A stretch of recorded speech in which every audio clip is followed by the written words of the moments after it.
I suggest that you forgive me for all the mispronunciation that's gonna happen in this video. I apologize in advance. Hello and welcome to another Dekhne ke Baad. This time we talk about Capernaum. شو بدك من أهلك؟ ما بقى بدي اياهم يخلفوا.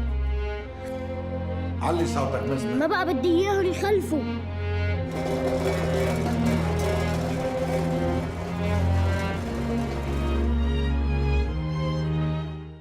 It's a Lebanese film that has been directed by Nadine Labaki. It has been produced by Khalid Mozaner and Michelle Met. The screenplay is by Nadine Labaki herself, Jihad Hojeli, and Michelle Kesarwani. Let's hope that was okay. It follows the story of a 12-year-old boy known as Zain Al-Hajj, who lives in a slum in Beirut with his very large family. He has 2 parents and I think about 5 or 6 siblings. We meet him first in a courtroom where we find out that he is suing his parents for parental negligence while being imprisoned for 5 years for having stabbed someone. The entire film from that point onwards is a flashback leading up to the point at which we meet him. He is practically the sole breadwinner. He works at a corner shop which is owned by a man called Asad. Zaid's lifeline is his sister Sahar, who is 11 years old. Anything and everything he does is for her and is to take care of her. Their mother is going to get Sahar married to Asad, who is about 35 years old or so. After realizing that this is going to happen, Zain decides that Sahar and him are going to escape and they're going to run away. But all his plans are foiled when his mom finds out that this is going to happen. As an act of vengeance, gets Sahar married even quicker. Zain therefore decides to run away. He runs away and he finds himself in an amusement park where he meets another main character known as Rahil with her son Yunus. Rahil is an Ethiopian immigrant who doesn't have legal papers. On one very unfortunate day, Rahil is arrested for not having her legal residential papers and Yunus and Zain are left to fend for themselves. He starts making a drug mixture. He starts making money but also gets thrashed and abused and beaten up as a result of it. He takes Yunus to Aspro, sells Yunus, and Aspro tells him that if you get your identity card and some papers, I will get you across to Sweden. And so Zain decides to go back home after months of being away. At home, the first thing he realizes is that Asad got Sahar pregnant at the age of 11 and 2 or 3 months into her pregnancy, she died. This drives Zain mad. So he finds a knife and he runs out onto the street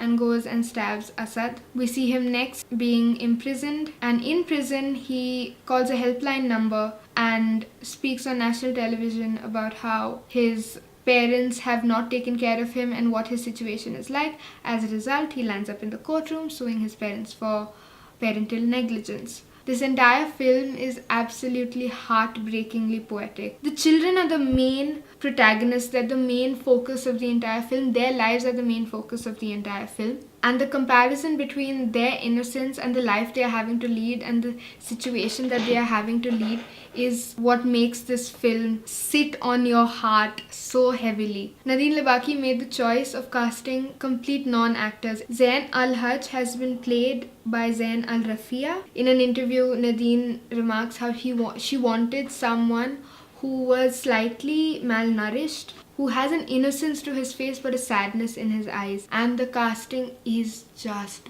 brilliant. He is correct, like the entire film sits on his face. That innocence and that sadness is exactly what the film conveys as well. Nadine Labaki has these wide shots of the slums with tires on every roof, and it's just this area that looks completely dilapidated, and whenever there's a huge conflict, the camera becomes completely unstable. Like, framing is not even a concept, but the camera captures that kind of tension, that anger, that when Zain goes with the knife to stab Asad, the camera just goes completely crazy, and you feel like it puts you on edge. It puts you at the stage at where Zain is. Well, the camera work plus the acting gives this kind of documentary feel to it. Conceptually, if you think about it, the film reveals so much about things that we have no idea about. The situation of refugees and of people trying to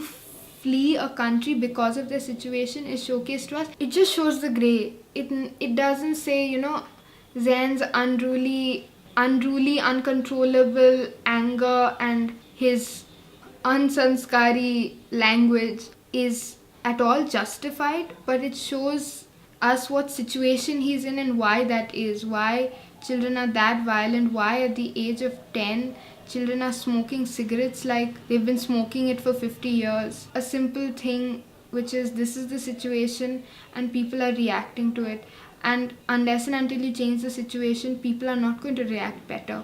These are the kind of films that make you believe and understand why cinema is even made. It also gives you a piece of humanity. In the film, there's a line where Zain says, "I thought God wanted to make us good people." But please go check it out if you can. Other than that, like, share and subscribe. And I will see you next Sunday with another video. Hopefully not looking as morose because I just watched Capernaum? Whatever. Okay, bye. I just watched, oh my god, I just watched Capernaum. I'm a mess. What is that movie? Why is my heart broken? What the hell? How is it like that? Okay, that's it. I'm sorry. You have to hear me cry.